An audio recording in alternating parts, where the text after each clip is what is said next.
Hi guys! Dito na naman tayo ngayon, Banjug TV na naman sa ating harapan. Ganda ng ganda ng mga napanood ko kanina, ganda ng mga podcast na napanood ko kanina. Nagkaroon talaga ako ng aral, marami akong natututunan. Kasi instead na nagtapos ako kanina sa panonood ng podcast, papanoorin ko yung mga walang kwenta naman. Walang mga saysay na mga pinapanood sa social media, gaya ng mga prank-prank, pagpapatawa, kung ano-ano dyan. Naisip ko na lang, bakit hindi ako manood ng mga podcast na may aral kang matutunan. So simula nung nanonood ako nun, yun na sinunod-sunod ko na yun, yung marami ako mga knowledge na nakukuha. Isa din yun sa dahilan kung bakit huminto ako sa pagtatrabaho. Take note, dahil sa podcast na niya huminto ako sa pamamasukan, huminto ako sa pangangamuhan. Although sabihin natin na parang bigla-biglaan yung desisyon ko, pero matagal ko na talagang pinag-iisipan. Kasi dami-dami ako mga nagpo-podcast na iniidolo. Gaya sila Chinkitan, iniidolo ko yan. Joseph Leng, isa din yan sa iniidolo ko. Marami yung mga hugot talaga, marami yung mga pangaral na tago sa puso. At isa pa to si RDR, yun, business, magaling business, wala rin ako nasabi dyan. Magaling din yan sa pagdating sa mga podcast. At isa pa itong si Chester, Real Talk. Ang galing pakinggan pag magsalita sa Real Talk niya. Yun yung, sabihin natin ito naman, MJ Lopez. Sasali ko na si Boss MJ. Lahat sila mga boss yan. Tinitingala ko yan sila pagdating sa podcast, pagdating sa business, pagdating sa pag-motivate ng mga tao, pagdating sa pagdating kung paano ko tutulungan umangat sa buhay. Lahat yan sila iniidolo ko. Sinusubaybayan ko yung mga nila, mga podcast nila. Kasi sa totoo lang, dami-dami mo talaga matutunan. Dami-dami mong mga aral na mapupulot sa kanila. Kaysa manonood ka ngayon ng mga prank, mga kung ano-anong mga ini-introduce dyan, na kung ano-anong pinapakita na di kaya-aya, kung ano-ano yung mga pera na mararami, na ipiniplex-flex naman. Sa totoo lang, hindi naman kasikatan na magpapakita ka na napakadami mong pera sa social media. Bagkus mapipintasan ka pa ng mga tao. Kasi ang totoo talagang mayaman, ito lang natutunan ko ang totoo talagang mayaman, hindi nagpapakita ng mga ari-arian nila yan. Bagkus napaka-humble nila at napakatahimik lang. Hindi mo mapagkamalang mga milyonaryo, bilyonaryo sabihin pa natin bilyonaryo, mga trilyonaryo sila. Hindi natin malalaman yan. Sa buong mundo, yung mga trilyonaryo na mayayaman, napakasimple. Ang liliit ng mga bahay. Ganon kasimple ang totoong mayayaman. Hindi yung ipapakita yung bandi-bandi na pera dyan sa TV. At ikaw naman na nanonood, kasi uto-uto manonood ka rin, maiinganyo ka rin. Instead na inuubos mo yung panahon mo dyan, nanonood ka, limited lang yung time natin dito sa mundo. Isipin mo parati yan, kabayan. Limited lang yung time natin dito sa mundo. Kailangan mag-isip ka ng mga bagay na kung ano yung pwede makatulong para umangat yung buhay mo. Ba't di ka manood ng mga podcast nila? Sige nga, tatanungin ko kayo ngayon, sa lahat ba na nanonood ng mga binagkit ko kanina na nagpo-podcast, yung mga coach, nagmo-motivate ng mga tao, may mga tao ba na walang natututo? May mga tao ba na sinabi, wala namang kwenta, ganito, ganyan? May mga tao ba na nagkwento na hindi umangat yung buhay nila, hindi sila sumubok ng mga business? May mga tao ba nagkwento na gano'n? Bagkus tingnan mo sa comment, maraming mga realization yung tao dun na nagko-comment sa kanila. Pwera na lang dun sa iba na mga utak burak, na kahit ang ganda-ganda ng kwento, kung matalino ka man, gagawan pa rin ng di magandang interpretasyon, masama pa rin sa paningin nila, masama pa rin sa pandinig nila. Wala talaga, hindi natin mapi-please yung mga taong ganun. Yung kontento na lang, kung ang sunod na henerasyon, kung may mga anak sila, kontento na lang sila na ang susunod na henerasyon sa kanila, ganun pa rin kahirap. Di ba? Ang ganda ng kwento doon Doon ako napupaw doon May isang tao na nagsabi, paano kung lahat ng tao sa Pilipinas ay magiging mayaman na? Sinong kikilo sa atin? Sinong gagawa ng bahay natin? Sino yung kukonstruct dito ng mga bahay natin? Sino yung kukuha natin kasambahay? Kasi lahat ng tao, mayaman sa Pilipinas eh. Alamin nyo na lang guys. Comment down below na lang kayo. Mag-comment kayo kung sino yung podcaster na nagkwento nito. Na napakaganda ng balik niya na sinabi niya. Ang sagot niya, ganito. Bakit hindi tayo mag-hire ng mga ibang lahi? Ba't di natin gayahin yung ibang bansa na tayo ay kumukuha ng OFW dito sa atin? Kung mayaman na tayo lahat. Bakit hindi tayo kumuha dun sa bansa nila? Tapos patrabahuin natin dito sa bansa natin. Para maging OFW din. Ay magiging maging kasambahay din natin sila. Sila din yung magiging construction worker dito sa bahay natin. Sa lugar natin o dito sa bansa natin. Why not? Di ba? Paano kung maging baliktad yung mundo? O ngayon, dahil sa henerasyon natin ngayon, nag-anak. Kasi OFW ka eh. Nangangarap ka ngayon na maging asenso yung buhay mo sa ibang bansa. Ay umasenso yung buhay ng pamilya mo. O ngayon, nang ibang bansa ka. Kasi doon yung focus mo eh. Instead na mag-focus ka kasi daming oportunidad sa Pilipinas. Pero iwan ko lang minsan sa iba, siguro nakapigit kaya hindi nila nakita. Kasi naniniwala ako dun sa kwento ng isang podcaster eh, na gusto kasi ang ugali ng Pilipino kasi gusto niya pagising kinaumugahan, natulog siya ngayon, gumising siya kinaumugahan, mayaman na siya. Iwan ko lang kung ganun yung mindset mo. Kasi OFW ka, pagpunta ng ibang bansa, pagbalik mo, siyempre, yung anak mo ngayon, hahangaan ka. Isipin ng anak mo, maganda siguro maging OFW. Hindi, ang anak mo, papangarapin nun, mag-aaral man niya na napakagandang pag-aaral, papangarapin pa rin nun bang ibang bansa. Kasi OFW yung nanay niya eh. Ganun yung cycle niya, ganun yung cycle, OFW yung nanay niya. So ano ngayon mangyayari? Generation to generation na. OFW ka ngayon, tapos yung anak mo, OFW na naman. Yung magiging apo mo, yung magiging apo mo sa tuod, previous generation, OFW. Kasi, ganun yung mindset. Bakit hindi tayo nangangarap na kung paano umangat ng Pilipinas? Hindi natin tulungan yung mga bagong henerasyon ngayon kung paano paangatin yung Pilipinas. Yun dapat yung nagiging mindset natin. Tapos, tayo naman ito ngayon sa social media, ito, halimbawa lang isasali ko ng sarili ko kasi nag-YouTube na rin ako eh. May isang podcaster doon na nagsabi, kung nag-YouTube ka kailangan may talino ka at saka buo yung loob mo. Hanggat hindi ka nakakasakit ng wala kang mga napakan tao dito, hindi ka nakakasakit ng tao dito. Kumbaga yung linya mo is tumutukoy ka lang sa mga aspeto ng buhay yung nangyayari doon sa Pilipinas o kung ano-ano pa mga videos yan, wala kang nababayulit ng mga tao, wala kang napakan. Okay lang yan. Kasi ang tinutukoy natin dito, yung realidad ng buhay. Realidad na nakikita natin sa paligid. Kasi kung ikwento ko yung buhay ko dito, ano mangyayari? Wala nang pakialam yung milyon-milyon Pilipino. Ang pinupuin ko dito, hanggang kailan pa ba tayo magigising?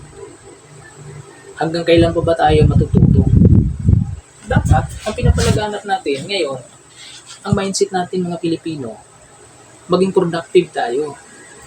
Paano tayo mag-business? Now, ibabalik ko ngayon yung kwento ko bakit ako natigil sa trabaho. Ganito kasi yon. Mas pinili ko mag-business kasi nag-business ako. Doon ko na-realize na hawak ko lahat ng oras ko. Conforme sa araw na ito ngayon, magbi-business ako. Hindi. Walang may magbabawal sa akin. Kung gusto ko ngayong araw na ito, ihanda ko lang lahat ng paninda ko, gawin ko siya lahat sa araw na ito ngayon. Hindi nasisiro yung araw ko. Hindi ko pa hinahabol yung oras ko. Hindi ko pa hinahabol lahat ng mga parang anong gusto kong gawin. Parang ang purpose ko yung araw na ito, ayos ko siya lahat para kinabukasan, i-display ko na lang. Kasi unang-una sa lahat, ba't ako nag-business? Dito, wala akong medical. Pangalagaan ko lang kung hindi magkasakit. Hindi ko kailangan magpa-medical dito. Hindi ko kailangan ng kung ano-anong proof na mayroon akong ganito, ganyan, mayroon akong sakit. Mga masukan ka sa kumpanya, dami-dami pang inuubot, marami pang papilis na kutsi-kuritsi na kailangan. Pabalik-balikin ka pa. Magkano yung nagagastos yung pumasahe ngayon? In the rest, wala pang kasiguruhan. Wala pang kasiguruhan kung matatanggap ka o hindi. Ngayon, sa mga fast food naman, sinubukan ko rin dati. Ang gagawin ngayon ng mga fast food na to ngayon, tawagan ka na lang. Pag ganito take note, pag nag-apply kayo sa mga ganyang trabaho, na na yan, pag sinabihan kayo na pababalikin kayo kinabukasan, wag na kayong umasa. Huwag na kayong masang bumalik. Maghanap na kayo ng iba.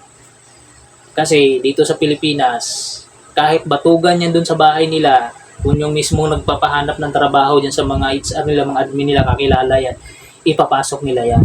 Kasi ganun yung nangyayari dito sa atin eh. Body-body system. At realidad lang naman yan. Totoo lang yan. Totoo lang yung sinasabi ko. Kailangan dito palakasan. Kahit kahit hindi mo muna kahit ang performance na ilaga pa kasi ang pumasok kasi medyo may patong kasi na tayo doon sa ano eh may patong kasi na tayo doon nakaposisyon sa taas eh. Kaya okay lang yan. Kahit maghugot siya ng kung sino-sino yung papasok niya dyan. Kasi siya nasa posisyon na magtanggap ng tao eh. Hindi niya kailangan bigyan ng pagkakataon yung iba na ipapakita yung performance nila kasi may nangalaan siyang tao para hugutin dyan. Yun yung body-body system na nangyayari dito sa atin. Kaya bilang ikaw na isang Pilipino, kung nangangarap ka lang, mag-aaral ka para makapasok ka na sa mga ganyan trabaho, huwag mo pangarapin. Mag-aral ka mabuti at magsikap ka mag-business. Sikapin mo magkaroon ka ng magandang negosyo. Huwag mong pangarapin na mag-aaral ka lang para magtatrabaho ka sa mga ganyan trabaho. Wala kang kapag-asa. Kasi pagkatapos mo graduate ng college, mag-apply ka dyan, minsan hindi ka pa matatanggap. For sake of what? Diploma? Tapos diskarte. Oo, diploma tapos diskarte. Ipagsama mo yan. Nandun na tayo. Yung usapan ngayon yun ang usapin ngayon namin diploma plus diskarte. Oo, ang diploma, isa yun sa dahilan na para mag-promote ka. Pero hindi rin sa lahat ng pagkakataon na diploma rin ang dahilan na parati ka mag-promote. Kung minsan diskarte lang yan. Minsan nga yung iba dyan, ang baba ng pinag-aralan, pero magaling na sumipsip, umaangat pa na eh. Nakakarating pa sa taas. Kaya kung minsan, pantay lang yung sinasabi nila na diploma, mas lamang pa rin yung sipsip sa isang trabaho. Kaya ikaw, ang pinakagawin mo, kung pwede ka magnegosyo ka. Bigyan kita ng sample ngayon ha.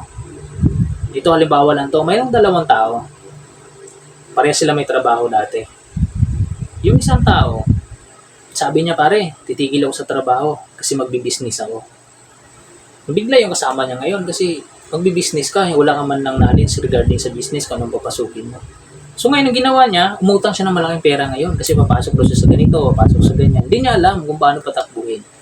Hindi niya alam kung paano pag-aralan. O sige, sari-sari store, katabi na sari-sari store is kainan. So ngayon, dahil siya lang mag-isa nagtatrabaho, pupunta sa sari-sari store niya, may kainan siya. Dumating yung tayo, napagod siya, nagpahinga siya. Hanggang nagpahinga siya, sa isang linggo, may 2 araw lang yata siya magbubukas, may 3 araw. Hanggang sa isang linggo, wala talaga kasi napagod na siya, nabukas na lang yung sari-sari store niya. Yung sari-sari store, hindi naman ganun ka lakas. Kung yung bumibili talaga sa'yo sa isang araw, isang 5 tao, hindi talaga makikita yan. Yung sari-sari store hindi talaga umuusad yung sari-sari store mo. Pero, what if kung sa isang araw, yung sari-sari store mo, kukuha ka, may sari-sari store akong kilala, maliit lang yung pwesto niya. Pero dahil ang location ng area niya is yung parang kung may tinatawag din na sala, na yung mga tao, pag dumadaan, parang doon talaga yung hantungan ng mga tao na magpo-cross yung tao doon, tapos diyan sa nakapwesto. Halos lahat ng tao na dumadaan doon kasi nakikita may tindahan siya, napapadaan, bibili ng sigarilyo, may magpapaload, bibili ng soft drinks, bibili ng ganito, ang liit ang pwesto niya, pero sa araw-araw, mahigit 100 na tao siguro bumibili doon sa pwesto niya. O, tatanungin kita ngayon, sa araw-araw na yan na may ganung tao na bumibili sa tindahan mo, wala bang kita yon? Ikukumpara mo sa pinakamalaking tindahan tapos isang araw, 10 tao lang bumibili. Anong kikitain nun? Mabuti sana kung yung 10 tao, ang binibili niya is, binibili ng mga 10 tao nag-worth din ng 10,000 bawat isa. Okay yun, parang may kita siya nun sa isang araw. Parang ganun yung sistema. So ngayon yung tao na yun, hindi niya na-handle. Tapos sa nakakatakot, utang pa yung pera na pinapuhunan niya sa negosyo niya. So ngayon, wala. Bokya. Bankrupt. Lugi. Negosyo. So ngayon nangyayari, hindi man lang siya nakabayad doon sa utang niya. So ngayon ginawa niya, bumalik siya ulit sa trabaho, namasukan siya ulit. Binayaran niya yun hanggang sa pagtanda niya. Tapos yung utang na yun, mamanahin pa yun ng anak niya. Kasi ang tubo nun, patong-patong na yung tubo nun eh. Patong-patong na kasi sa ilang taon na pagninegosyo niya, hindi niya napag-aralan, hindi niya nabawi ang business. So ngayon ang nangyari, yung isang tao, inisip niya na gano'n nangyari doon, kinunan niyang idea ngayon. Mahilig siya manood ng podcast, mahilig siya manood ng mga ah, sa social media, yung mga nagmo-motivate ng mga business nagmo-motivate ng mga tao regarding sa business. Doon niya ngayon pinag-aralan. So ngayon, may naisip siya, bakit siya mag-umpisa sa pinakamalaking negosyo?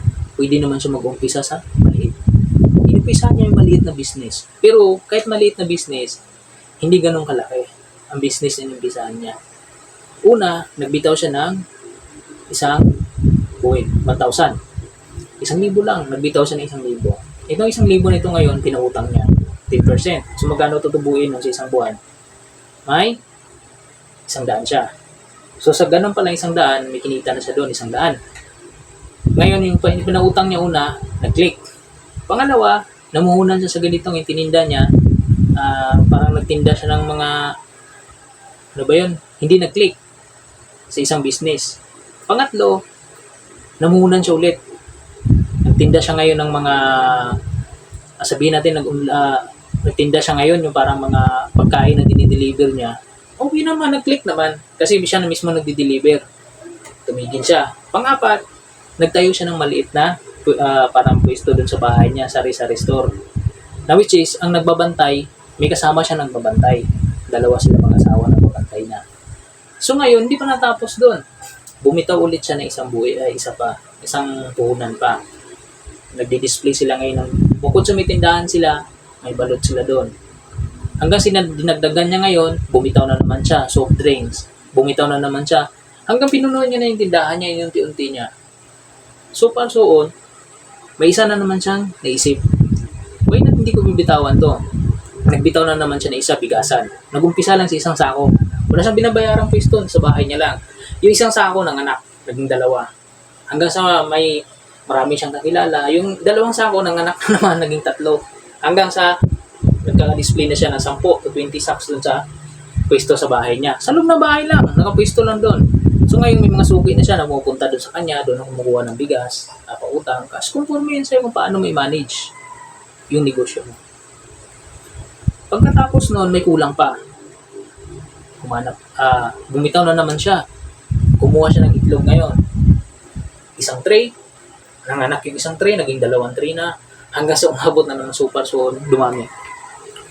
Paano mapaisip ka ngayon, paano naging ganun ka productive yung utak ng tao ngayon? Kasi alam mo kung bakit umahon siya doon sa sinasabi na hindi siya nahulog sa utang. Umahon siya talaga sa buhay kasi hindi siya nag-i-stick lang doon sa isa eh. Marami siyang idea na kinukuha, marami siyang mga bagay na pinag-aaralan na kung dito hanggang dito lang ba ito? Hindi ba ito dito lang kikita lang ba ito? Yung parang ganun yung diskarte niya. Kaya yung tao na yun, sa awa ng Diyos, hanggang ngayon umasenso sa buhay. At alam mo ba kung sino yon? Secret, kilalang-kilala ko yun. Kaibigan ko yun. Kilalang-kilala ko yun. Kaya, sana guys, dito sa pinag-uusapan natin ngayon, may matutunan tayo regarding sa business. Dito i-real talk ko kayo. Manood kayo ng podcast.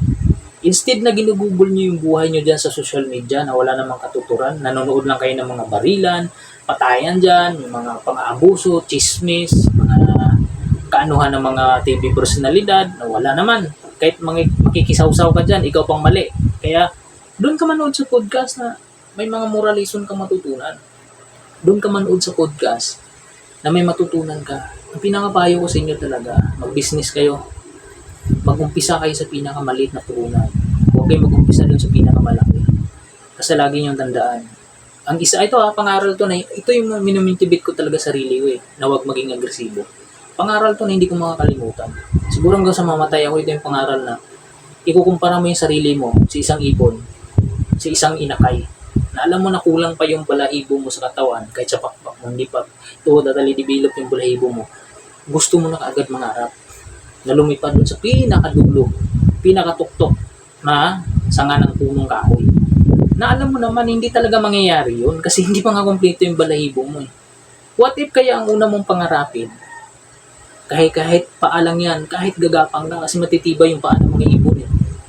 Bakit hindi mo sisikapin na makaabot ka sa pinakaunang sanga ng punong kahoy? Kasi kung makaabot ka dyan, guys, sabihan ko sa iyo kayo kung makaabot kayo dyan sa unang sanga ng punong kahoy, the rest, napakadali na lang yung sunod hanggang sa makarating ka doon sa dulo, sa tangkay. Napakadali na lang lakarin yung napakadali na lang baybayin yung ikalawang sanga, ikatlong sanga, hanggang makarating ka doon sa dulo. Ang pinakamahirap pag nandyan ka nakatingin ka doon sa dulo ng punong kahoy, na nandyan ka nakaapak sa lupa, napangarapin mo kagad makarating doon. Bakit mo sikapin na makarating ka dyan sa unang sanga? Kasi pagkatapos niyan, napakadali na lang yan hanggang makarating ka doon sa dulo at makukuha mo yung goal mo. Yun yung nag-motivate sa akin. Kaya kung bakit umalis ako sa trabaho, nag-business ako ng maliit. Although hindi pa naman ganun kabuong business natin. Pero pinagmamalaki ko na sa business ko, ako yung boss. Natuto akong mamalengke, natuto akong magising ng maaga, natuto akong maging productive, natuto ako sa lahat. Natuto akong maging responsable. At saka dito ko na-feel yung may freedom ako, may kalayaan ako. Kasi dun sa trabaho talaga, malayo yung trabaho ko dati. Umagang-umaga, tumatalon ka na lumilipad ka na sa bahay mo, umalis ka na para hindi ka malito sa trabaho. Pagdating naman ng hapon, uuwi ka dito, gabi na. Hindi mo pa mapansin siguro kung nagbibiyahe ka dyan sa daan, kung sa lahat ng panahon, safety ka sa daan. Paano kung bunggo ka, nagbibisikleta lang ako ng araw, paano kung ma-sidesip ka ng jeep dyan? Minsan yung mga barambado ng mga jeep. At saka take note ito naman, tungkol sa business. Next time na content natin guys, pag-uusapan naman natin yung tungkol sa attitude ng isang driver na nagmaneho na pababa ng pasahero. Kasi ako dati, naka-experience ako ng jeep. Sabihin na natin, naka-experience ako ng jeep dati, hindi ko na sabihin kung anong ruta niya. Basta somewhere lang dito na. Yung jeep na yun, natatandaan ko yun habang nag-duty pa ako dati doon. May nagtatrabaho bandang Baclaran dati. Nakikita ko yung jeep na yun. Na pag yung jeep na yun, plate number niya, tinatandaan ko at saka itsura ng ang ulo ng jeep na yun, hindi ako sumasakay doon. Kasi parang yun pagdating ng gabi, parang Ferrari yung jeep na yun. Ang bilis yung patakbo ng driver. Isip ko baka isang bunggo lang nito, madidisgrasya pa kami, hindi na uulit. Never akong sumakay ulit doon. Isa o dalawang beses lang ako nakasakay doon na ganoon pa rin yung jeep na hindi na ako bumalik. Kasi kung minsan kasi may mga matitinong driver, may sobrang matitino, may sobrang mababait na driver kasi ang rason nila hanap buhay para sa pamilya. Pero may mga kupal din na driver. Kaya shout out talaga sa driver na yun ng pababa ng pasahero. Iwan ko na sa'yo, good luck sa'yo sa ginawa mo. Sana may natutunan kayo ngayon sa next podcast natin guys, pwede nyo panoorin yan. Sana may natutunan kayo dito sa video natin ngayon tungkol sa business. May mga tips, may ululot. Guys, manood kayo ng mga podcast, ng mga coaches, ng mga coach doon sa YouTube at saka sa Facebook. TikTok, manood kayo ng mga mga podcast nila. May matutunan kayo. Ayan lang guys, maraming salamat. At saka huwag natin kalimutan parati na mag-like at mag-subscribe sa channel natin. Thank you guys!